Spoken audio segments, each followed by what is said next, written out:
Imagine caminhar pela cidade acreditando compreender o valor do que possui, até que um gesto minúsculo e inesperado coloca tudo em dúvida. Não um grande evento, não um escândalo, não uma perda irreparável, mas algo tão simples quanto um pedaço de papel escrito à mão, por alguém que não deveria sequer ter forças para pensar em ética, muito menos praticá-la. Agora imagine que esse gesto não vem de alguém influente, admirado ou cheio de capacidades, mas de uma criança. Uma criança que, mesmo com fome, escolhe devolver o que qualquer adulto acharia justificável manter. E se fosse você, você seguiria adiante com a mesma vida? Ou começaria a se perguntar o que realmente tem valor quando ninguém está olhando? A história começa no coração do Rio de Janeiro, uma cidade que brilha por cima e sangra por baixo. Entre arranha-céus espelhados, fachadas luxuosas e ruas onde ninguém olha nos olhos, existe um abismo silencioso. De um lado, a vida blindada, recheada de conforto e silêncio. Do outro, a sobrevivência crua, diária, que não espera ser compreendida, apenas suportada. No meio desse contraste, um encontro improvável começa a se formar. Não um encontro agendado, desejado ou previsto, mas um que rompe convenções, rotina e até mesmo o senso de merecimento.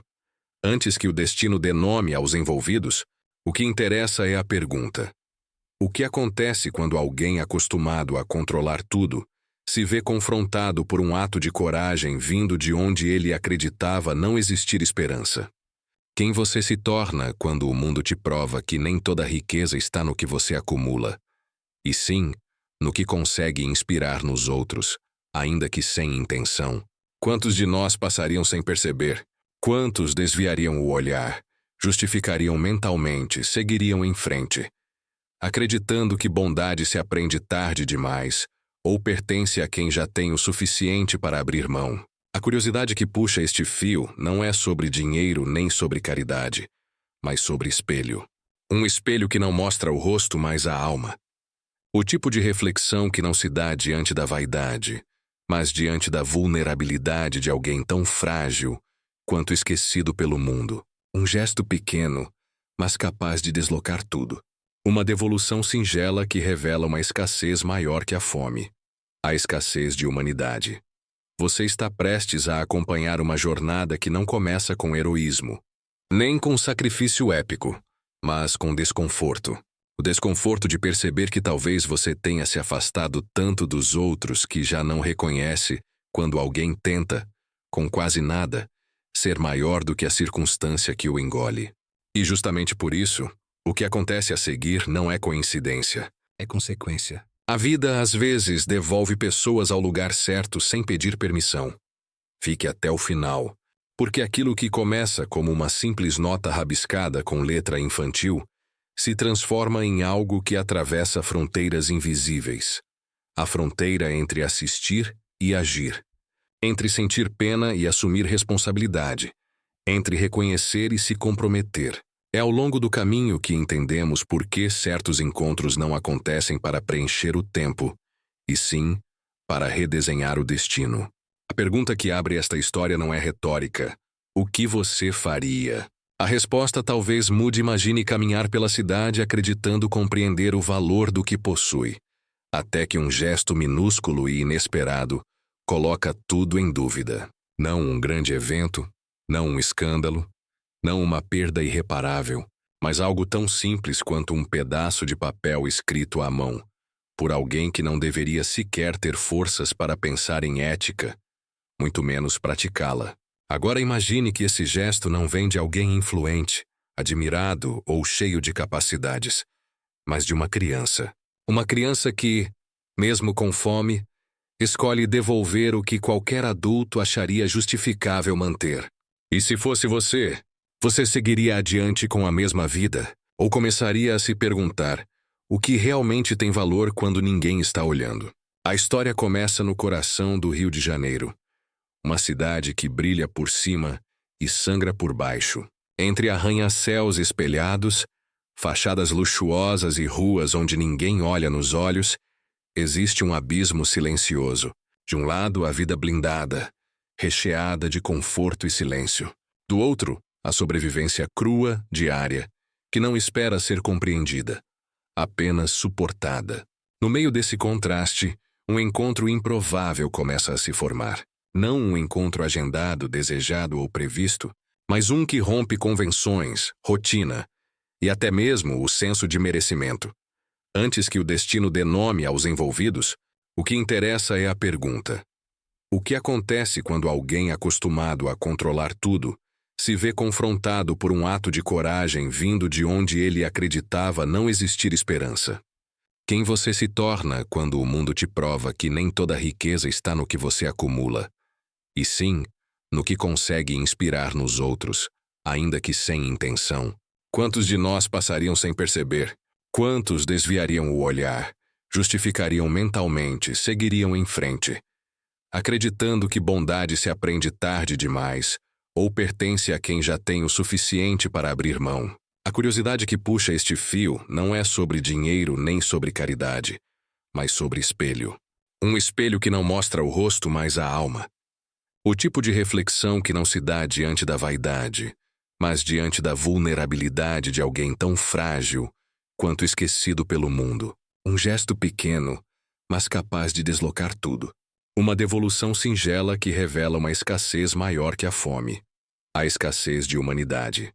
Você está prestes a acompanhar uma jornada que não começa com heroísmo, nem com sacrifício épico, mas com desconforto. O desconforto de perceber que talvez você tenha se afastado tanto dos outros que já não reconhece quando alguém tenta, com quase nada, ser maior do que a circunstância que o engole. E justamente por isso, o que acontece a seguir não é coincidência, é consequência. A vida às vezes devolve pessoas ao lugar certo sem pedir permissão. Fique até o final, porque aquilo que começa como uma simples nota rabiscada com letra infantil se transforma em algo que atravessa fronteiras invisíveis. A fronteira entre assistir e agir. Entre sentir pena e assumir responsabilidade. Entre reconhecer e se comprometer. É ao longo do caminho que entendemos por que certos encontros não acontecem para preencher o tempo, e sim para redesenhar o destino. A pergunta que abre esta história não é retórica. O que você faria? A resposta talvez mude até o último minuto. O homem no centro dessa jornada chama-se Gabriel Costa. Aos 40 anos, ele construiu uma reputação de eficiência, visão estratégica e absoluto controle sobre tudo o que toca. Dono de um império imobiliário, ele é o tipo de executivo que transformou previsibilidade em armadura. Cada manhã começa no silêncio impecável de um apartamento luxuoso na Barra da Tijuca, onde o mármore polido brilha, mas nada ecoa. O lugar é belo, amplo e imaculado, mas transmite um vazio que não se percebe de primeira. É quando se observa o que não existe que o cenário fala mais alto. Nenhum quadro infantil torto na parede, nenhum par de calçados fora do lugar, nenhum sinal de vida compartilhada. A mesa de 8 lugares é ocupada por um único assento. As flores compradas semanalmente são trocadas antes mesmo de murcharem. Não porque ele goste de beleza viva, mas porque a ordem é o único hábito que resta quando a intimidade se tornou inexistente. Sua rotina é marcada por compromissos perfeitos e conexões superficiais. Conversa com diretores, negocia cifras, aprova projetos, mas passa dias inteiros sem ouvir seu próprio nome dito com afeto. Ele domina planilhas, contratos e previsões, mas evita qualquer conversa que atravesse a superfície. Sua equipe o respeita, mas não o conhece. O porteiro o admira, mas não sabe nada sobre ele além dos horários que cumpre. E o próprio Gabriel aprendeu a acreditar que isso é suficiente. Na ausência de laços, ele transformou produtividade em blindagem emocional. Nada em sua vida grita carência. Tudo parece resolvido, confortável e no lugar, mas o silêncio ao redor denuncia um desconforto que ele ainda não admite. O apartamento é um refúgio e uma prisão ao mesmo tempo. A varanda tem vista para o mar, mas ele raramente se demora para contemplar a paisagem. A sala é planejada para receber gente, mas vive sem testemunhas. A adega climatizada guarda vinhos que nunca serão divididos. Até o modo como ele caminha dentro de casa lembra quem precisa caber em moldes rígidos para não desmontar. Gabriel não tem inimigos. Ele não é cruel nem arrogante. O que ele tem é distância. Da cidade, das pessoas, da própria história. Não sai à noite se não for por obrigação.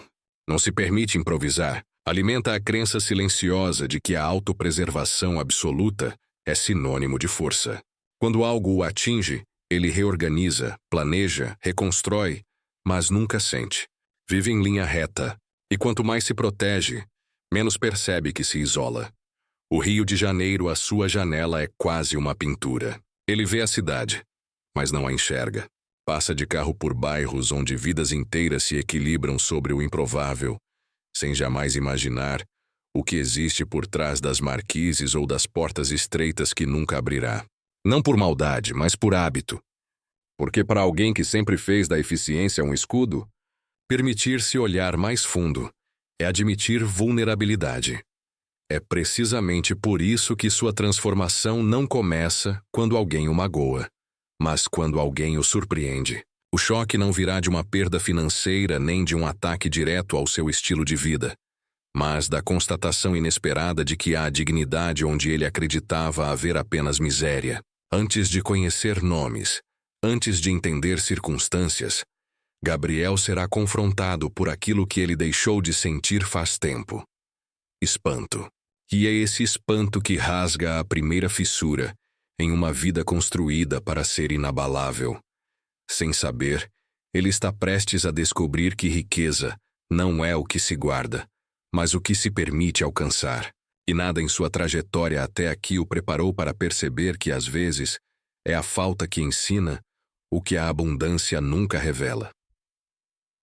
Naquela manhã, Gabriel acreditava estar apenas repetindo mais um dia igual a tantos outros. Saiu do prédio com a mesma postura controlada de sempre. Entrou no carro com a mente já projetada nos números e metas que resolveria antes do meio-dia. No caminho, pediu ao motorista que parasse em uma padaria tradicional de Copacabana, onde às vezes comprava um café rápido antes de seguir para uma reunião. Era um ritual curto, mecânico e sem emoção, quase automático. Ele não percebia os rostos ao redor, nem as histórias que se misturavam ao cheiro de pão fresco e ao barulho de porta metálica subindo para abrir o expediente. Apenas cumpria mais uma etapa da rotina que o mantinha blindado. Ao entrar, apoiou a carteira sobre o balcão para pegar o celular, respondeu uma mensagem, pagou, pegou o café e saiu. Não notou que, ao se virar, a carteira deslizou e caiu no chão. A vida seguiu como sempre costuma fazer até o instante em que algo a interrompe. Gabriel retornou ao carro, entrou, ajeitou o casaco e deu uma última olhada no relógio. Só então, ao tentar guardar o celular no mesmo bolso onde deveria estar a carteira, percebeu que ela havia desaparecido. O motorista imediatamente ofereceu retornar ao estabelecimento. Gabriel respirou fundo, irritado, e pediu que fizesse a volta. Estava certo de que teria de cancelar cartões, lidar com transtornos e perder tempo. Era essa a maior preocupação naquele segundo. Burocracia. Quando entrou novamente na padaria, um homem mais velho o reconheceu pelo semblante urgenciado e por ter acabado de vê-lo ali minutos antes. Era o dono do lugar, conhecido no bairro como um comerciante honesto e próximo dos moradores mais simples. Ele caminhou em direção a Gabriel com passos curtos e um olhar atento, como quem carrega uma notícia que ainda não sabe se será boa ou ruim. Entregou-lhe a carteira intacta, sem hesitação. No primeiro instante, Gabriel sentiu apenas alívio pragmático. Cartões preservados, dinheiro recuperado, transtornos evitados. Agradeceu de forma rápida, quase automática, pronto para voltar ao carro e seguir seu dia como se nada tivesse acontecido. Mas o dono da padaria não se afastou. Ficou ali, firme, observando-o com uma expressão curiosa, como alguém que aguarda o momento certo para revelar a verdadeira parte da história. Só quando Gabriel abriu a carteira é que percebeu que algo ali não estava como antes. O dinheiro havia sido mexido, não faltava tudo. Não havia saque violento, mas uma ausência sutil. Uma única nota. Uma nota de valor ínfimo diante do que ele possuía. Antes que a reação impulsiva surgisse, Ele avistou entre os compartimentos um pedaço pequeno de papel dobrado, com delicadeza improvisada. O tipo de cuidado que não carrega a intenção de esconder, mas de explicar.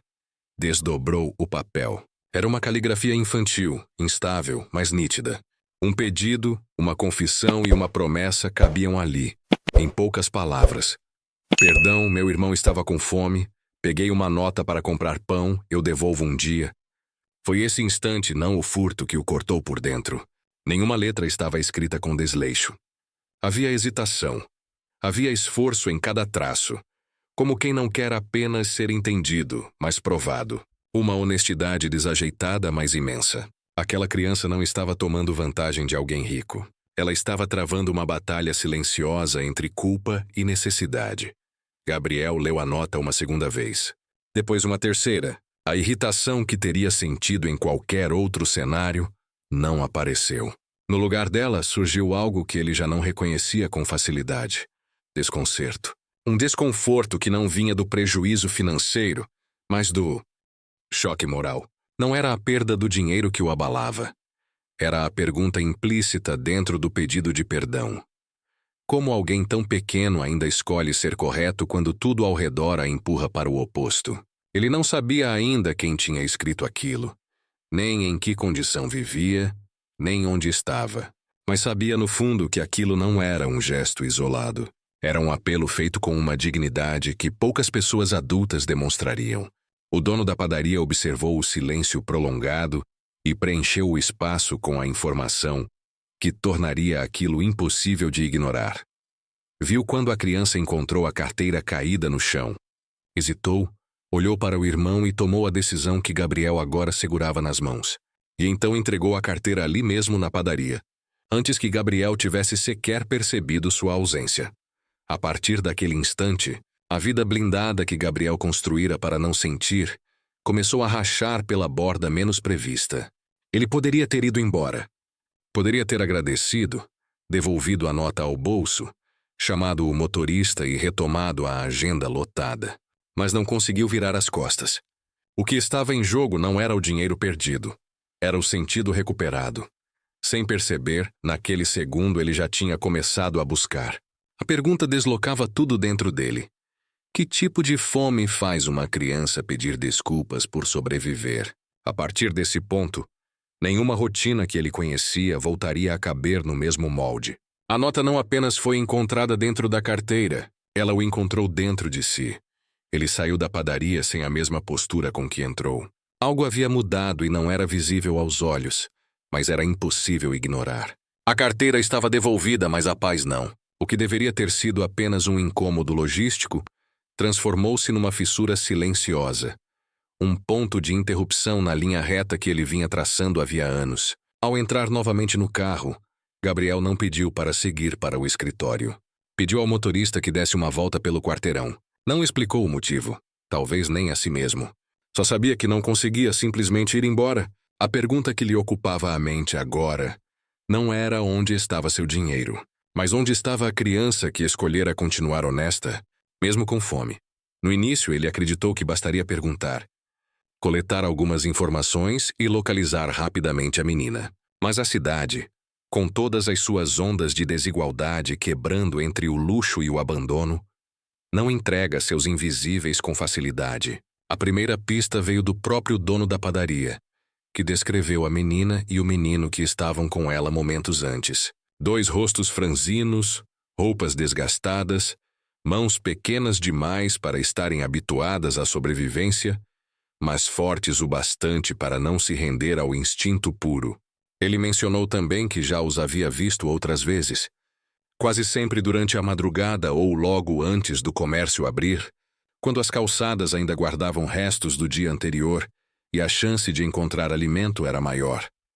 O que começou como uma tentativa simples transformou-se em peregrinação. Gabriel passou a caminhar fisicamente por lugares que sempre atravessara, apenas mentalmente. Foi a pequenos abrigos improvisados, conversou com donos de lanchonetes 24 horas, ouviu fragmentos de relatos de moradores que conheciam crianças sem nome, sem endereço e sem voz. A chuva fina que descia sobre a cidade naqueles dias deixava o céu pesado e os becos mais escuros. Mas ele continuava. À noite, já longe das salas envidraçadas onde tudo é previsível, a miséria revela seu contorno exato. Foi nesse processo que Gabriel, mesmo sem perceber, começou a se deslocar para fora de si. Quando falava com voluntários ou porteiros de prédios antigos, sua linguagem mudava. Não era mais o executivo distante, mas um homem tentando compreender uma ausência que não queria aceitar. Descobriu que a menina, possivelmente chamada Isabela, evitava qualquer tipo de abrigo institucional porque tinha medo de ser separada do irmão. Descobriu também que havia noites em que dormiam sob marquises perto da orla, e outras em que desapareciam por dias, como se a própria cidade os engolisse para protegê-los ou escondê-los. Quanto mais ele sabia, mais entendia o tamanho da resistência que aquelas duas pequenas vidas precisavam exercer só para permanecer unidas. A jornada também começou a mexer com aquilo que ele achava intocável. O homem que nunca atrasava reuniões, agora se via remanejando compromissos, cancelando eventos, saindo mais cedo ou voltando mais tarde. A cada dia, a vida anterior parecia menos suficiente. Não era piedade o que o movia, era inquietação. Ele não queria salvar alguém para acalmar a própria consciência. Queria encontrar, olhar nos olhos, devolver dignidade a uma história que começara com a pergunta mais humana que existe. Será que ainda há bondade no mundo? A cidade, em sua multiplicidade, foi se revelando para ele como nunca antes. Passou a notar a espera silenciosa estampada nos ombros de quem vive sem garantias. Começou a perceber crianças que, se não fossem pelo acaso daquela carteira caída, talvez continuassem invisíveis aos seus olhos para sempre. Cada rosto lembrava a ele que aquela nota não era um acaso isolado, mas o retrato de uma infância que cresce, sabendo que o mundo não tem lugar para ela. Houve dias em que quase desistiu, não por falta de interesse, mas pela sensação de estar caminhando no escuro, cercado de tantas histórias partidas, que encontrar uma única parecia impossível. Ainda assim continuou. O simples fato de tentar já o movia para um lugar que ele nunca tinha habitado dentro de si. Era como se, pela primeira vez, não bastasse existir. Precisava participar. A busca já não era geográfica, mas emocional. Ele não estava caçando uma criança. Estava resgatando uma parte perdida da própria humanidade. Algo que a rotina havia silenciado ao longo dos anos. Cada pergunta feita nas esquinas, cada passo sob a garoa, cada olhar trocado com gente acostumada a não ser notada, ia retirando, camada por camada, a blindagem que ele acreditava necessária para sobreviver em seu mundo. Foi nesse intervalo entre passado e virada que Gabriel finalmente entendeu. Encontrar Isabela não seria apenas localizar um ponto no mapa. Seria confrontar aquilo que ele não via porque nunca precisou ver. A nota havia sido o estopim. A busca agora era o caminho. E mesmo sem saber onde terminaria, ele já tinha atravessado a fronteira invisível que separa quem observa de quem decide se envolver. A madrugada em que Gabriel finalmente os encontrou não foi planejada, nem aguardada, nem calculada. Como quase tudo que verdadeiramente importa, aconteceu no instante em que ele já estava cansado demais para esperar qualquer resultado. Chovia grosso com o vento empurrando a água pelos corredores estreitos entre os prédios. A cidade dormia, mas a miséria não conhece descanso. Gabriel caminhava pela orla quase vazia, sem guarda-chuva, sentindo a roupa colada ao corpo. Não era mais busca, era insistência silenciosa, quase teimosia, como se algo dentro dele dissesse para não voltar para casa aquela noite.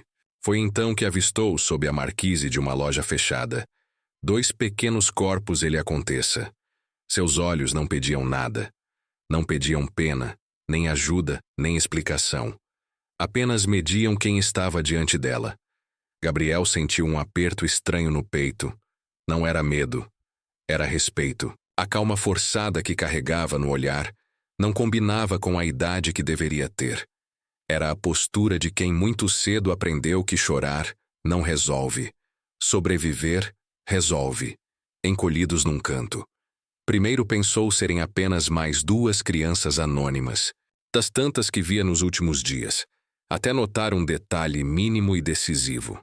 O pedaço de papel dobrado que ela segurava com força dentro da mão, como se fosse um amuleto. Ele não sabia como, mas reconheceu antes mesmo de confirmar. Eram eles. Aproximou-se devagar, sem barulho, sem súbita generosidade heróica. Apenas com presença. A menina levantou o rosto desconfiada, como um animal que aprendeu a antecipar o perigo antes que ele disse o próprio nome, com voz baixa e firme. Não como quem se apresenta, mas como quem se humaniza. Lembrou do papel. Disse que tinha encontrado a carteira e lido a mensagem. A menina enrijeceu o corpo, não fugiu, mas pareceu se preparar para a consequência. Ela acreditava que o encontro significaria cobrança, bronca, polícia, ruptura. Gabriel então fez um movimento inesperado. Agradeceu. Pela honestidade, pela coragem, por não ter fingido nada. A palavra obrigada, dita sem tom de favor, desarmou o medo antes de quebrar a desconfiança. O menino, menor, dormia ao lado dela, abraçado às pernas, como quem fica atento mesmo dormindo. Gabriel se abaixou ao nível da menina e percebeu só então o quanto estava perto. Ela tremia, não só de frio, mas da longa vigília que só quem protege alguém entende. Ofereceu um cobertor que trazia no carro. Ela hesitou. Não aceitava nada sem entender a troca. Foi nesse silêncio curto que nasceu a linha invisível, que ligaria duas histórias. Ele não perguntou por que estavam ali. Ele já sabia a resposta. Em vez disso, perguntou se tinham comido. A menina negou com um aceno quase imperceptível. Foi quando aconteceu o gesto mínimo que mudaria tudo. Pela primeira vez, ela não desviou os olhos. E ele entendeu, sem palavra nenhuma, que havia recebido permissão para ajudar. Caminharam juntos até a lanchonete que ainda permanecia aberta. O atendente estranhou no início, mas logo percebeu que não havia cena de caridade, apenas gente dividindo fome e dignidade. Gabriel deixou que ela escolhesse o que comer. Os olhos dela demoraram mais tempo no alimento do que as mãos ao pegar. Não era pressa, era ritual. Era a primeira vez em muito tempo em que a sobrevivência vinha sem risco. Enquanto comiam, ele percebeu detalhes que até então eram apenas abstração. Como ela vigiava o irmão primeiro para depois cuidar de si, a forma como guardava pedaços de pão para dividir depois, o reflexo de olhar ao redor, não por insegurança, mas por costume. A infância não estava ausente, estava soterrada. Quando saíram dali, a chuva havia diminuído. Ele ofereceu abrigo. Ela recusou. Não porque não quisesse, mas porque não confiava no destino final. Então ele não insistiu. Apenas perguntou onde ela se sentia segura. E essa pergunta fez mais por ela do que qualquer prato de comida. Era a primeira vez que alguém não lhe dizia onde ficar, mas perguntava onde pertencia. Voltaram para a marquise, porque ali era o território dela. Gabriel ficou sentado no chão, ao lado dos dois, sem pressa. O silêncio não era incômodo. Havia algo sendo costurado ali, sem nome ainda, mas já irreversível. Aos poucos, os olhos dela foram perdendo a postura defensiva. Não porque ela se rendeu, mas porque percebeu que não precisava se defender. Quando o irmão finalmente acordou, a primeira coisa que fez foi procurar pela irmã, antes mesmo de reparar a presença de Gabriel. Aquilo golpeou Gabriel de um jeito tão profundo que ele sentiu, com clareza, que era esse vínculo o que ele tinha vindo reencontrar sem saber, o instante em que alguém existe pelo outro. Foi ali, naquela madrugada molhada, sem glamour e sem testemunhas, que ele compreendeu que a nota não o convocava a devolver dinheiro. Ela o convocava a devolver destino. Depois daquela madrugada, algo mudou de forma definitiva. Para Gabriel, não era mais uma busca. Agora havia um rosto, um nome, uma história, um vínculo. Ele não estava diante de uma causa, mas de duas vidas reais, frágeis e ao mesmo tempo absurdamente fortes. E aquilo o comprometia mesmo sem que ele tivesse dito em voz alta. A partir do momento em que se sentou ao lado deles naquela calçada, encharcada, Passou a carregar um ponto de não retorno dentro do peito. No dia seguinte voltou ao mesmo local antes do amanhecer. Não sabia se os encontraria ali. Não sabia se fugiriam ao notar que ele retornara. Mas voltou. E mais uma vez. E outra. O mundo corporativo continuava existindo. Os e-mails continuavam, chegando. Mas, pela primeira vez, nenhuma métrica da sua carreira conseguia disputar com a urgência humana que agora o habitava.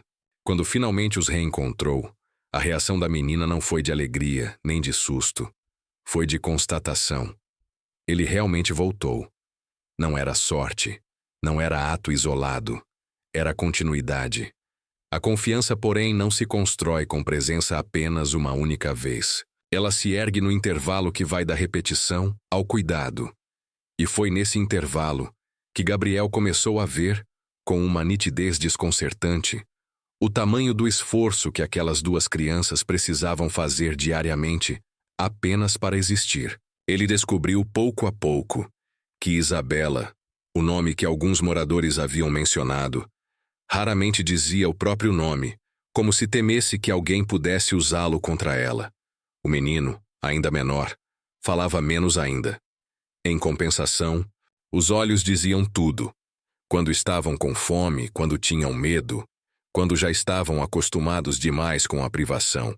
Gabriel passou a levar comida, não como quem distribui esmola, mas como quem partilha rotina. Sentava ao lado deles, sempre no chão, para que não houvesse hierarquia de olhar. Quando chovia forte, ele esperava até que o pior passasse, para garantir que eles não fossem expulsos do canto improvisado por algum segurança. Quando vinha o frio, ele trazia cobertores, roupas secas, mas sempre com cuidado para não invadir. Tudo era devolvido devagar, porque ele havia entendido que a maior ferida não era material, era a de confiar. Com o tempo, percebeu que Isabela só relaxava quando o irmão conseguia dormir. Era como se o descanso dela dependesse primeiro da segurança dele. Era amor em estado bruto, sem discurso, sem pose, sem obrigação. E essa constatação o atravessava porque mostrava, diante dos seus olhos, o que o mundo tenta apagar. Que pobreza não é ausência de afeto, é ausência de amparo. A virada emocional, porém, não veio de um momento grandioso. Veio de um instante tão pequeno que só ganhou importância porque ele estava presente para vê-lo. Certa noite, após comerem, a menina pegou um pedaço de pão restante, cuidadosamente embrulhou num guardanapo e guardou com a mesma delicadeza com que havia dobrado o bilhete encontrado na carteira dele. Quando Gabriel perguntou se era para o irmão mais tarde, ela negou com um gesto. Depois apontou discretamente para um outro grupo de pessoas que dormiam não muito longe dali. 3 adolescentes, igualmente em situação de rua, que não haviam comido nada. Ela tinha quase nada. Mesmo assim dividiu. Gabriel sentiu um impacto que não sabia nomear de imediato. Era como se o mundo, naquele segundo, tivesse virado o espelho na direção certa. Ele, que sempre acreditou que caridade era sobre dar, entendeu que dignidade é sobre reconhecer. Os que têm pouco muitas vezes são os que mais partilham, porque sabem o sabor da carência de perto. O gesto dela não era bondade ingênua, era sabedoria antecipada. Não era sacrifício, era pertencimento. A partir desse dia, ele começou a fazer perguntas diferentes para si mesmo, não mais sobre o que ele poderia oferecer, mas sobre o que ele poderia reparar. Não simplesmente ajudar, mas interromper o ciclo que condenava 2 crianças ao desaparecimento social. E essa percepção doeu, porque expôs uma verdade que sua vida confortável havia escondido. Ele não estava encarando 2 exceções. Estava encarando uma regra que o país inteiro normalizou. Foi ali, naquele movimento silencioso de generosidade dentro da escassez, que a virada emocional ocorreu. Não quando ele ofereceu proteção, mas quando percebeu que ele também estava sendo educado por ela. Isabela não roubou uma nota para sobreviver. Ela roubou dele o direito de continuar indiferente. Algo dentro de Gabriel se reorganizou. Ele não queria mais visitá-los. Queria transformá-los em parte da sua vida. Não por pena, mas porque finalmente compreendia que afeto também é responsabilidade. A partir desse ponto, a simples intenção não bastaria. O próximo passo exigiria coragem. Não bastava estar perto. Seria preciso mudar o destino. Ele ainda não sabia como, não sabia com quem contar, não sabia qual seria a reação do mundo ao redor. Mas sabia, com convicção agora irreversível, que aqueles dois não nasceram para sobreviver no limite. Nasceram para ter chance. E ele decidiu, em silêncio, mas com alma inteira, que seria a ponte. A confiança vinha crescendo aos poucos. E o apartamento silencioso de Gabriel começava a ganhar cor, cheiro de comida quente e presença humana. Pedro já dormia em cama de verdade, envolto em cobertores macios. E Isabela, mesmo ainda desconfiada, já percorria o espaço com a curiosidade de quem tenta entender se aquilo era abrigo ou armadilha. Aos olhos de Gabriel, eles já eram parte daquele lar, parte da rotina, parte do sentido, parte da cura que ele nem sabia que buscava. Mas todo crescimento encontra a muralha que o testa. Essa muralha chegou no formato de um reencontro que ninguém esperava. O pai. Não houve aviso. Não houve transição. Apenas uma manhã em que o interfone tocou, e a voz cansada do porteiro informou que havia um homem insistindo em subir, dizendo ser parente das crianças. Gabriel gelou. Parte dele quis mandar barrar imediatamente. Parte quis despistar, parte quis proteger. Mas, acima de tudo, uma pergunta pesada o atravessou. Ele tinha direito de decidir sozinho? Rafael apareceu no saguão do prédio, como alguém que o tempo esfarelou. Olheiras fundas, barba mal feita, roupas simples, mas um olhar vivo. Não no sentido agressivo, mas no sentido desesperado. Era o olhar de quem não quer perder a última chance. O encontro foi desconfortável antes mesmo de qualquer palavra. Rafael reconheceu os filhos antes que alguém dissesse os nomes. Não precisou perguntar. O amor não precisa de confirmação. Mas Isabela não correu. Não abraçou. Não sorriu. A primeira reação dela foi endurecer o corpo, como quem teme que o passado venha arrancar o pouco de segurança recém-conquistada. Gabriel percebeu ali, sem que ninguém explicasse, que a dor não estava apenas nas ruas. Estava em toda a história anterior. Não contada, guardada atrás dos olhos da menina. Rafael tentou falar, mas a voz saiu falha. Disse que tinha saído da prisão dias antes, que estava procurando os filhos desde então, que alguém comentou tê-los visto com um homem engravatado pela cidade. Não havia ironia nem acusação, apenas o medo nu de um pai que não tinha mais nada além daquele vínculo. Ele não sabia como fora interpretado, não sabia se seria recebido, não sabia sequer se seria perdoado. E foi aí que o verdadeiro conflito começou, porque não era entre dois rivais, mas entre duas formas de amor em fase de colisão. Gabriel tinha descoberto recentemente o que era sentir-se responsável por alguém. Rafael já carregava isso havia anos, mesmo do lado de fora. Para ele, a prisão não havia sido apenas uma consequência legal, mas uma ruptura afetiva. Ele não roubou dinheiro, roubou tempo com os filhos. E agora queria restituição, mesmo sem saber como oferecê-la. O encontro terminou tenso. Rafael não atacou, não acusou, mas deixou claro que queria os filhos de volta. Gabriel, por sua vez, sentiu um tipo de medo que não conhecia. Não o medo da perda material, mas o medo do retrocesso emocional, de vê-los novamente. Vulneráveis, sem estrutura, como se a proteção construída até ali pudesse evaporar em questão de dias. A decisão não poderia ser tomada na informalidade. O caso foi parar diante de um juiz. Foi lá, diante da frieza oficial da sala de audiência, que a ferida coletiva apareceu com toda a sua força. Pobreza não é abandono por escolha. É abandono forçado. Rafael não era um pai ausente. Era um pai sem meios. Gabriel não era um salvador. Era um homem tardio na descoberta do amor. A juíza ouviu os dois com atenção.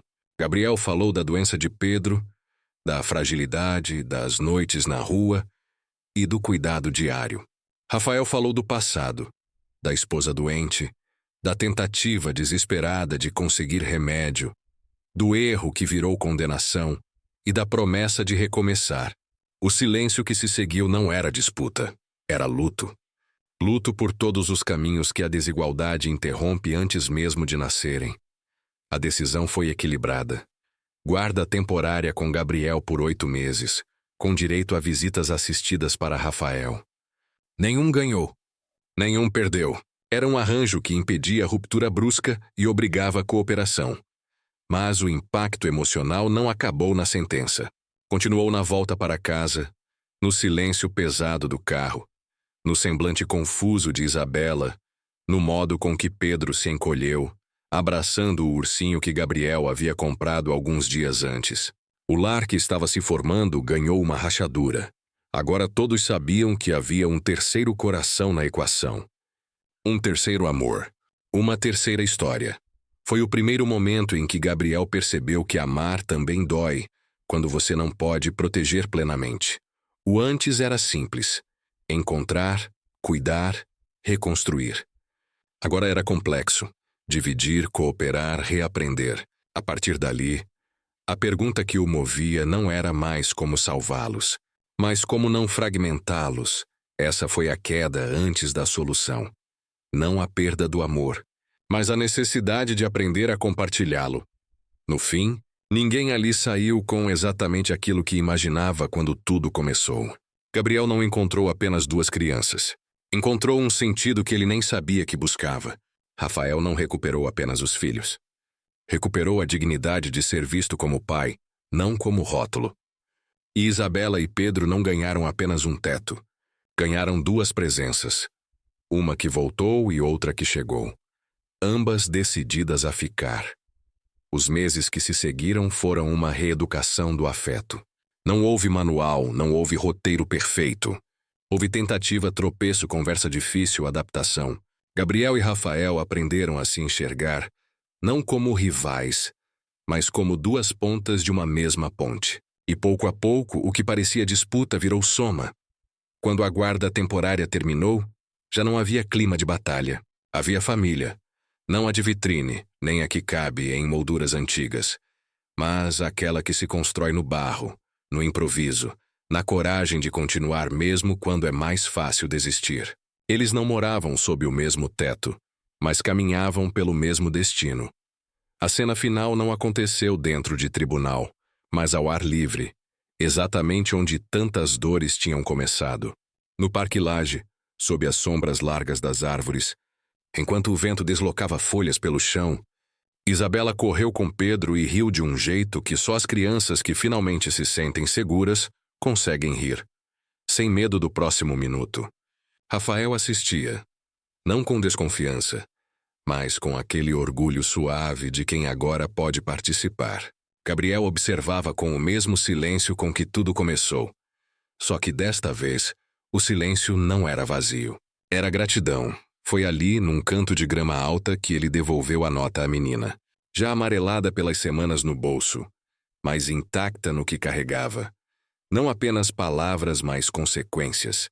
Ela segurou o papel com um cuidado ritual, como quem reconhece algo que deixou de ser dívida para virar símbolo.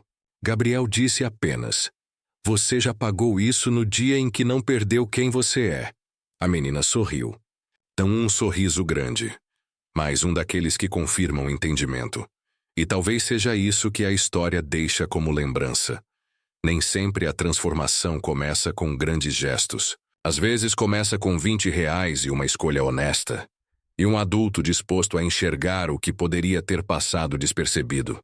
Se você chegou até aqui, parabéns.